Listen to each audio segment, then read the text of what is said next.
De nos jours, les bonnes nouvelles dans l'Église sont extrêmement rares. Ce fait amène souvent les gens à se sentir agacés lorsqu'ils regardent des chaînes comme celle-ci, où les bonnes nouvelles semblent rares. Il y en a cependant quelques-uns, même s'ils sont passés inaperçus à moins de lire les médias que la plupart des membres de l'Église considèrent comme peu fiables. En effet, dans un paysage médiatique dominé par les scandales et les polémiques, les petites nouvelles positives ont tendance à se perdre. Il est facile de se sentir dépassé par la négativité, mais il est important de reconnaître et de célébrer les moments de progrès et d'espoir qui existent. L'une de CIS Bonnes Nouvelles concerne une réalisation modeste mais significative de personnalités influentes au sein de l'Église, telles que Michael Hitchborn, qui travaillent en silence pour réveiller les évêques et les pousser à agir contre la campagne catholique pour le développement humain, CCHD. Ces efforts représentent une victoire petite mais significative qui met en lumière les problèmes d'utilisation inappropriée des fonds donnés par les fidèles à l'Église. La bonne nouvelle est que grâce au refus des fidèles de continuer à financer des pratiques douteuses, un processus de changement est en cours. En poursuivant dans cette voie, les évêques pourraient être contraints de réformer leurs pratiques et de restaurer la confiance entre les fidèles. Il s'agit d'une victoire petite mais significative qui a mis en évidence la gravité des problèmes de mauvaise utilisation des fonds donnés par les fidèles à l'Église, problèmes bien plus profonds qu'on ne le pensait initialement.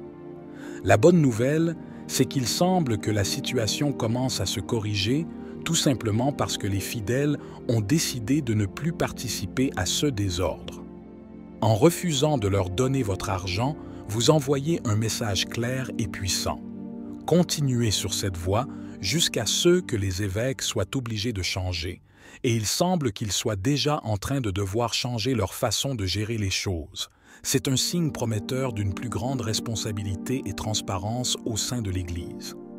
Les travaux de Hitchborn et de S. et collègues ont mis en lumière des CA spécifiques de détournement de fonds, révélant un réseau de financement qui finissait souvent par soutenir des organisations et des programmes contraires aux principes catholiques. Ce mouvement en faveur de la transparence et de l'intégrité a déjà commencé à porter ses fruits, avec des signes de changement réels et tangibles. Ce changement ne s'est pas produit du jour au lendemain et n'est pas le résultat d'un seul événement. C'est le résultat d'années de travail assidu et discret, d'efforts de sensibilisation des fidèles et de pression constante sur les dirigeants de l'Église. L'espoir est qu'en continuant à refuser de financer des initiatives douteuses, les fidèles pourront assister à un véritable renouveau et à une réforme profonde des pratiques de gestion des fonds dans l'Église. Tournons-nous vers religionnews.com pour ce titre. La Conférence des évêques catholiques annonce des licenciements importants dans le département axé sur la justice sociale. Ce département comprend des programmes axés sur les politiques internationales, la justice environnementale, les initiatives contre la haine fondées sur les caractéristiques immuables des personnes et les initiatives contre la pauvreté nationale. Cette nouvelle a suscité un grand émoi au sein de l'Église et parmi les fidèles. La décision de procéder à ces licenciements en a surpris plus d'un, car le département concerné s'occupe de questions cruciales liées à la justice sociale, un domaine qui a toujours joué un rôle important dans la mission de l'Église. Les politiques internationales, par exemple, incluent des efforts diplomatiques et coopératifs pour faire face aux crises mondiales et promouvoir la paix. La justice environnementale est un autre champ de bataille important, où l'Église s'engage à protéger la création et à promouvoir la durabilité. En outre, le département travaille sur des initiatives contre la haine et la discrimination fondée sur des caractéristiques immuables telles que la race, le sexe et l'orientation sexuelle, cherchant à promouvoir une culture de respect et d'égalité.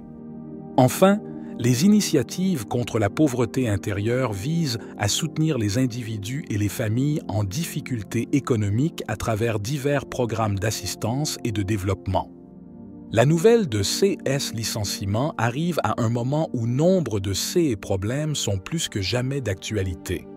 Réduire les ressources affectées à ces programmes pourrait avoir des conséquences significatives et durables, impactant négativement les efforts de l'Église pour relever certains des défis sociaux les plus urgents de notre époque. Mais cette annonce est aussi perçue comme le signe d'un changement interne, porté par la pression croissante des fidèles pour plus de transparence et une gestion plus éthique des fonds. Je sais que beaucoup d'entre vous seront surpris de constater que les évêques ont les ressources nécessaires pour consacrer leur attention à un large éventail de questions laïques. L'Église est censée servir de témoin contre les tendances du monde, et c'est là que réside une partie du problème. Il est essentiel que l'Église maintienne une position ferme et cohérente sur les questions morales et sociales pour guider les fidèles et influencer positivement la société. Cependant, le problème surgit lorsque les ressources de l'Église sont détournées pour soutenir des programmes et des initiatives qui ne sont pas conformes à ces enseignements fondamentaux. Cela peut se produire lorsque l'Église s'associe à des agences gouvernementales ou à d'autres organisations qui ont leur propre programme idéologique, souvent en contradiction avec les principes catholiques. La gestion des ressources de l'Église est cruciale non seulement pour sa crédibilité, mais aussi pour sa capacité à influencer positivement le monde. Il est important que les dons et les fonds soient utilisés de manière transparente et conformément à la mission de l'Église. La récente décision de réduire le financement de certains départements soulève des questions sur la manière dont ces ressources sont gérées et si elles sont réellement utilisées pour promouvoir le bien commun et défendre les valeurs catholiques. La thèse centrale de l'enseignement social catholique est de défendre la dignité humaine et de promouvoir le bien commun. Cela implique d'avoir une voix sur les questions économiques et sociales, mais toujours d'une manière qui reflète les valeurs et les principes de la foi catholique. Lorsque les ressources de l'Église sont utilisées à des fins qui contredisent ces principes, cela crée un fossé entre les dirigeants de l'Église et les fidèles, entraînant une perte de confiance et de soutien. L'Église a souvent eu la mauvaise habitude de collaborer avec les agences gouvernementales aux États-Unis et dans d'autres pays, comme l'Allemagne, pour promouvoir leurs initiatives. En recevant de l'argent du gouvernement pour ce faire, la mission de l'Église et des œuvres corporelles de miséricorde est déformée pour s'adapter aux agendas de ces agences qui ont toujours été des agendas idéologiques en contradiction avec le catholicisme. Aux États-Unis, l'histoire de la CCHD, Catholic Campaign for Human Development, en est l'exemple le plus frappant. Cette collaboration peut paraître avantageuse à première vue car elle donne à l'Église les moyens financiers de réaliser ses projets. Cependant, l'acceptation de fonds gouvernementaux s'accompagne souvent de conditions qui peuvent compromettre l'intégrité de la mission catholique. Les organismes gouvernementaux peuvent avoir des agendas qui ne coïncident pas avec les valeurs de l'Église, imposant des directives qui déforment leur objectif initial. Ce compromis risque de transformer les initiatives caritatives de l'Église en outils de propagande pour des programmes contraires aux principes catholiques. Le SIA du CCHD est particulièrement illustratif. Le CCHD, créé pour lutter contre la pauvreté et promouvoir le développement humain, a souvent été critiqué pour avoir financé des organisations qui soutiennent des causes qui entrent en conflit avec les enseignements de l'Église. Cela a soulevé des questions sur l'adéquation de la gestion des fonds et la transparence des opérations. Les controverses autour du CCHD ont conduit de nombreux croyants à refuser de faire un don, craignant que leur argent ne soit utilisé de manière inappropriée. Le véritable défi pour l'Église est de rester fidèle à sa mission de charité et de miséricorde sans compromettre ses valeurs fondamentales. Cela nécessite une gestion plus rigoureuse des fonds et une plus grande transparence dans les collaborations avec des entités externes.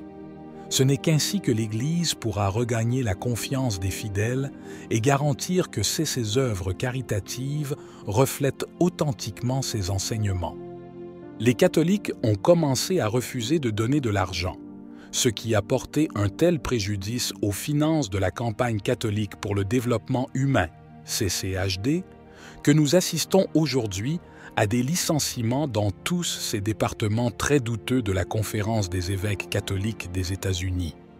La réduction du personnel dans ces domaines peut indiquer une tentative de la Conférence épiscopale de réaligner ses ressources et ses priorités sur les enseignements fondamentaux du catholicisme. Cet événement souligne l'importance des dons des fidèles dans la détermination des activités et des priorités de l'Église. Les fidèles, avec leur soutien financier, ont le pouvoir d'influencer les décisions de l'Église, la guidant vers une plus grande fidélité à ses valeurs et principes.